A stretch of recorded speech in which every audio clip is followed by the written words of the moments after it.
அனைவருக்கும் வணக்கம். இன்னைக்கு நம்ம வீடியோ பதில என்ன பார்க்க போறோம்னா, வெள்ளிக்கிழமை அதோடு மட்டும் இல்லாம அமாவாசை நாள்ல நான் செய்யற கலச வழிபாடு, அதே மாதிரி குலதெய்வ வழிபாடு, அதோடு மட்டும் இல்லாம வெள்ளிக்கிழமை நான் செய்யற சுக்கிரஹோரை வழிபாடு, இத பத்தி எல்லா டீட்டெயில்ஸும் இதுல சொல்லியிருக்கேன். சோ வீடியோவை ஸ்கிப் பண்ணாம பாருங்க. அப்பதான் நான் சொல்ற விஷயங்கள் உங்களுக்கு முழுசா வந்தடையும்.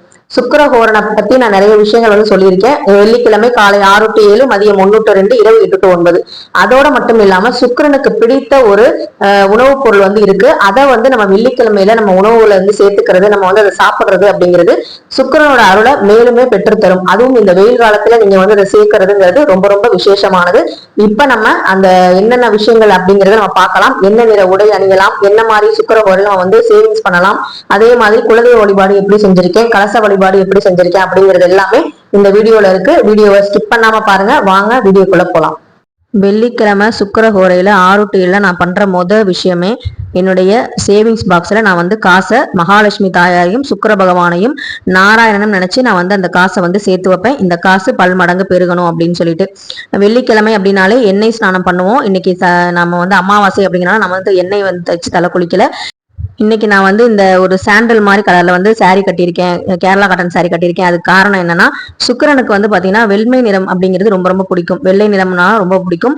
அதனால வெள்ளை பியூர் ஒயிட் நம்ம அணிய வேணாம்னு சொல்லிட்டு தான் நான் பாத்தீங்கன்னா கேரளா காட்டன் சாரி, அது சாண்டலும் இருக்கும் ஒயிட் மாதிரியும் தெரியுங்கனால அதை நான் அணிஞ்சிருக்கேன். ஸோ எனக்கு ரொம்ப பாசிட்டிவா இருந்தது காலையில இந்த சாரி அணியும் போது. இது அதே மாதிரி எங்க வீட்டுக்காரர் எனக்கு கொடுக்குற பணத்தை நான் பாத்தீங்கன்னா சுக்கிர பகவான் நினைச்சு என்னுடைய மேஜிக் பாக்ஸ்ல நான் சேர்த்து வச்சுட்டேன். முதல் வேலையா இதான் செய்வேன். அதே மாதிரி நம்ம கணவன் பாத்தீங்கன்னா மனைவிமார்களுக்கு வெள்ளிக்கிழமை செவ்வாய்க்கிழமையில மல்லிகைப்பூ வாங்கி கொடுங்க. அந்த மல்லிகைப்பூ வாங்கி தர்றதுங்கிறது உங்களுக்கு உங்களுடைய பணவரவை அதிகரிக்கிறது மட்டும் இல்லாம, நீங்க பாத்தீங்கன்னா நம்ம வீட்டுல இருக்கிற பெண்கள் மகாலட்சுமிக்கு சமம். அப்ப நீங்க மகாலட்சுமிக்கு பூ வாங்கி தரும்போது அவங்க சந்தோஷமா இருந்தாங்கன்னா கண்டிப்பா உங்க பாக்கெட்லயும் பணம் நிரம்பி வழியும். எங்க வீட்டுக்கார இதை தொடர்ந்து ஃபாலோ பண்ணிட்டு இருக்காரு. ஸோ அதனாலதான் நானும் சொல்றேன். நல்லாவே இருக்கு, ரொம்ப சந்தோஷமாவும் இருக்கும். நமக்கும் அந்த மல்லிகைப்பூ வாங்கி தரும் போது நமக்கு ஒரு சந்தோஷம் இருக்கும். நம்மளுடைய சந்தோஷம் அவங்களுடைய பணவரவை அதிகரிக்கும். அதுக்காகவாது வாங்கி கொடுங்க அப்படின்னு தான் நான் சொல்ல வரேன். அது மட்டும் இல்லாம மஞ்சள் குங்குமம் அது பாத்தீங்கன்னா நம்ம நெத்தியில கண்டிப்பா வைக்கணும். இது என்னுடைய குலதெய்வ பானை. குலதெய்வ பானை அப்படிங்கிறது ரொம்ப ரொம்ப எனக்கு பிடித்தமான ஒரு வழிபாடு. இந்த குலதெய்வ பானையில நான் என்ன வச்சிருக்கேன் அப்படின்னா, உள்ள நெல்மணி வச்சுட்டு 11 ரூபாய் காயின் மஞ்சள் துணியில முடிஞ்சு வச்சிருக்கேன். இதை நான் ஆடி 28க்கு தான் மாத்துவேன். வருஷத்துக்கு ஒரு தடவை தான் மாத்துவேன். மேல ஒரு மூடி மண் அகல்ல போட்டு மூடி போட்டு அது மேல ஒரு அகல் வச்சிருப்பேன். அந்த அகல்ல எண்ணெய் விட்டு சிகப்பு திரியில நான் இன்னைக்கு தீபம் ஏத்துவேன். ஸோ இதுதான் என்னுடைய குலதெய்வ பானை. இதை பத்தி நான் வீடியோ பாத்தீங்கன்னா குலதெய்வ பிளேலிஸ்ட் அப்படின்னு இருக்கு, அதுல டீட்டெயிலா கொடுத்துருக்கேன். நல்லா தெளிவா தெரியணும் அப்படின்னா அதுல ஒரு தடவை போய் பாருங்க. அப்புறம் குலதெய்வத்துக்கு விளக்கு ஏற்றினதுக்கு அப்புறம் சுக்கிரஹோரை அப்படின்னாலே 6 to 7 வெள்ளி விளக்கு நம்ம வீட்டுல இருந்தா வெள்ளி விளக்கு ஏத்தலாம்.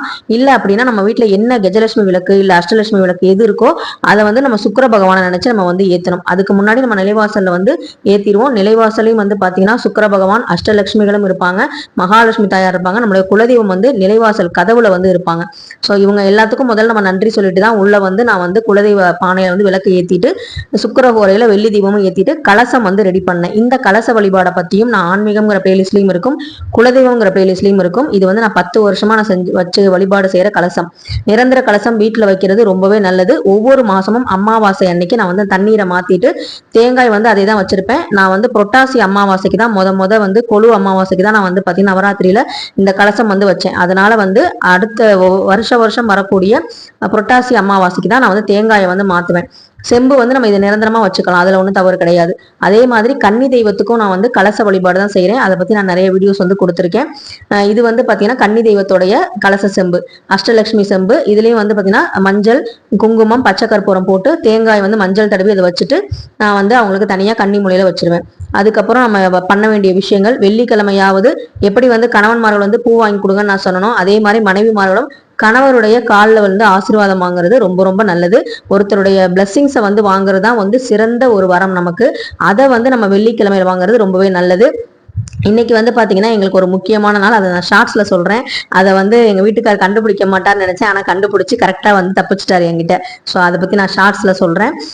இன்னைக்கு வந்து அப்புறம் ஊதுபத்தி சாம்பிராணி எல்லாம் வந்து காமிக்கிறதுக்கு ரெடி பண்ணியாச்சு.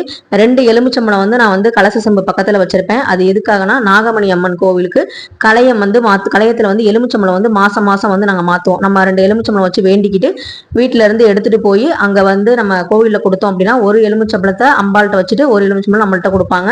அதை வந்து திரும்ப அந்த கலையத்துல வந்து நான் மாத்தி வச்சிருவேன். இந்த எலுமிச்சம்பழத்தை வந்து நம்ம முழுசாதான் வந்து பூஜை அறையில வைக்கணும். கட் பண்ணி எல்லாம் வைக்க கூடாது. வெளியில தான் வாசல்ல தான் வைக்கணும். ஏன்னா எலுமிச்சம்பழம் அப்படிங்கிறது ராஜகனின்னு சொல்லுவாங்க. அது மட்டும் இல்லாம மூதேவிக்கு வந்து பிடித்தது வந்து எலுமிச்சம்பழம், அந்த புளிப்பு சுவை. அவங்க வந்து வீட்டுக்குள்ள வரக்கூடாது அப்படிங்கிறதுக்காக தான் நம்ம வந்து எலுமிச்சம்பழத்தை வாசல்ல நிலைவாசல்ல வைக்கிறோம். அப்புறம் மாதிரி நம்ம பச்சை மிளகா இந்த மாதிரி கறித்துண்டு இதெல்லாம் வந்து கட்டி எலுமிச்சம்பழத்துல கட்டி நம்ம வாசல்ல தொங்க விடுறோம். அப்படி இருக்கும்போது அவங்க அங்கேயே நின்றுவாங்க, உள்ள வரமாட்டாங்க. அதையே நம்ம எலுமிச்சம்பழத்தை வந்து கட் பண்ணி நம்ம வீட்டுக்குள்ள வச்சோம் அப்படின்னா பூஜை அறையில வச்சோம்னா அது வேற மாதிரி ஒரு எதிர்மறையான ரியாக்ஷனை வந்து கொடுக்கும். அதனால பூஜை அறையில நம்ம வந்து கோவில்ல கொடுக்குற எலுமிச்சம்பழத்தை எல்லாம் வந்து வச்சுக்கலாம். அதெல்லாம் ஒன்றும் தவறு கிடையாது. ஆனா கட் பண்ணி வந்து வைக்க கூடாது பூஜை அறையில. அதே மாதிரி சூடம் சாம்பிராணி நல்லா வந்து இந்த வெள்ளிக்கிழமை அதுவும் இல்லாம அமாவாசை அப்படிங்கறனால நல்லபடியா நம்ம வந்து சாம்பிராணி எல்லாம் போட்டாச்சு. இதே நீங்க வந்து திதி கொடுத்து நீங்க வந்து முன்னோர்களுக்கு வந்து வழிபாடு செய்யற வீடா இருந்தா முதல்ல வந்து முன்னோர்களுக்கு படையல் போட்டு அவங்களுக்கு சாம்பிராணி போட்டதுக்கு அப்புறம் தான் நீங்க வந்து மற்ற தெய்வங்களுக்கு சாம்பிராணி வந்து காமிக்கணும்.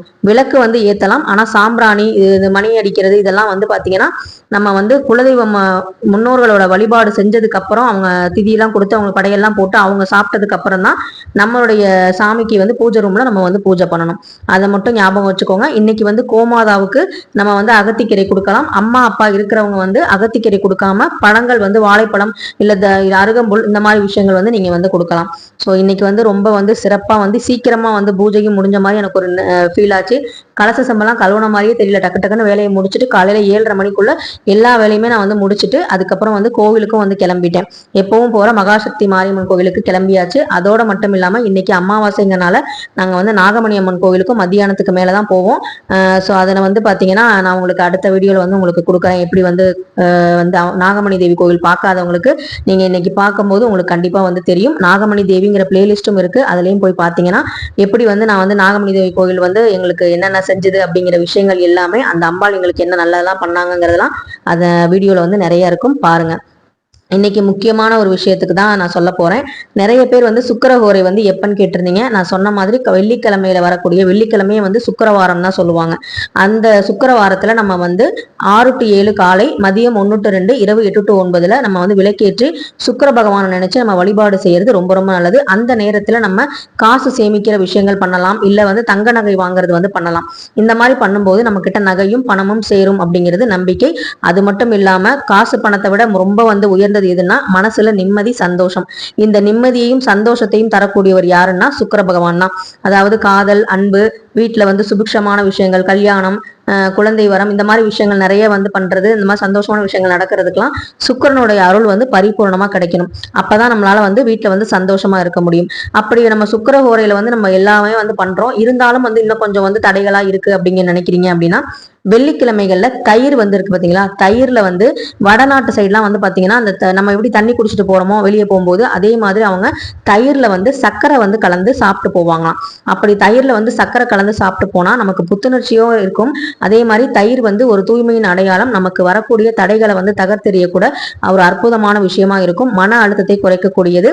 அதோட மட்டும் இல்லாம இதுல இருக்கிற ப்ரோபயாட்டிக் அப்படிங்கிறது நோய் எதிர்ப்பு சக்திக்கும் சிறந்தது. இந்த வெயில் காலத்துல நம்ம வந்து தயிர், மோர் இதெல்லாம் நிறைய எடுத்துக்கிறோம்.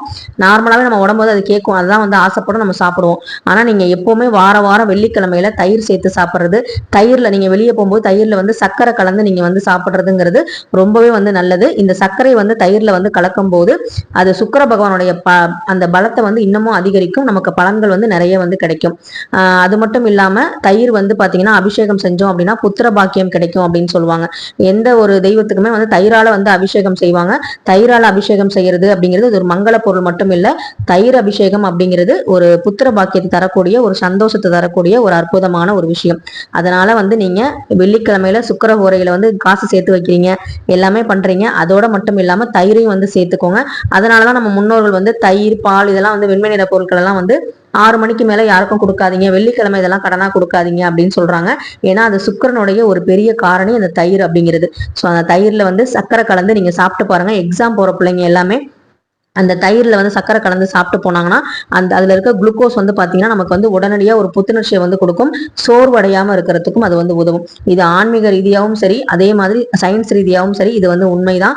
அதனால வந்து இன்னைக்கு சுக்கிர ஹோரையில் நைட்டு மதியம் 1 to 2 நைட்டு வந்து தயிர் சாப்பிட மாட்டோம். மதியம் 1 to 2 வந்து நீங்கள் வந்து தயிர் வந்து கலந்து சாப்பிட்டு சுக்கிர பகவான் நினைச்சு இந்த உணவை எனக்கு கொடுத்ததுக்கும் எங்கள் வீட்டில் வந்து சந்தோஷம் வந்து பெருகிறதுக்கும் ரொம்ப ரொம்ப நன்றி அப்படின்னு சொல்லிட்டு பிரபஞ்சத்துக்கும் நன்றி சொல்லிட்டு நல்லபடியா நீங்க வந்து செய்யுங்க. நான் வந்து கோவிலுக்கெல்லாம் போயிட்டு சூளத்துல எலுமிச்சம்பழம் சொருவி வேப்பிலையெல்லாம் வச்சுட்டு நல்லபடியா வந்து விளக்கு ஏத்திட்டேன். ரொம்ப சந்தோஷமா இருந்துச்சு. நேத்து வந்து பக்கத்து வீட்டு அக்கா வந்து 1 கிலோ தக்காளி அவங்க தோட்டத்துல விளைஞ்சதுன்னு கொடுத்தாங்க. ஸோ அவங்களுக்கு வந்து பாத்தீங்கன்னா அந்த கட்டப்பையில வந்து ஆரஞ்சு, அப்புறம் அவங்களுக்கு வந்து பாசிப்பருப்பு உருண்டை, இதெல்லாம் டிஃபன் பாக்ஸ்ல வந்து வடை கொடுத்துருந்தாங்க யோகிக்கு. அவங்களுக்கு வந்து திரும்ப வந்து நம்ம வந்து செய்யணும் இல்லையா, அவங்க கொடுக்கும்போது நம்மளும் வந்து திரும்ப வெறும் டப்பாவா கொடுக்க கூடாது. அது வந்து எனக்கு ஒரு பெரிய பழக்கம் அது. ஸோ அதனால அவங்களுக்கும் வந்து கொடுத்துட்டு நல்லபடியா வந்து இன்னைக்கு வெள்ளிக்கிழமையில ரொம்ப வந்து சந்தோஷமா இருந்துச்சு. இன்னும் கோமாதாவுக்கு மட்டும்தான் உணவு வந்து கொடுக்கல. அவங்களும் வந்துட்டாங்க அப்படின்னா பழங்கள் எல்லாமே கொடுத்துட்டு அவங்க கிட்டையும் ஆசீர்வாதம் வாங்கிட்டு நல்லபடியா வந்து இந்த நாளை வந்து நிறைவு செய்வேன். ஸோ நாகமணி தேவி கோவிலுக்கு போனதை நான் உங்களுக்கு அடுத்த வீடியோல கொடுக்குறேன். அது மட்டும் இல்லாம அடுத்து நமக்கு நாளைக்கு ஒரு முக்கியமான வீடியோ பதிவு கொடுக்க போறேன். அது 20ஆம் தேதி நமக்கு அக்ஷய திருதியை வருது. அதுல நம்ம தங்கம் மட்டும்தான் வாங்கணும்னு அவசியம் இல்லை, வேற என்னெல்லாம் அந்த நாள்ல செய்யலாம் வாங்கலாம் அப்படின்னு நாளைக்கு லாங் வீடியோல கொடுக்குறேன். கண்டிப்பா மிஸ் பண்ணாம பாருங்க. நன்றி, வணக்கம்.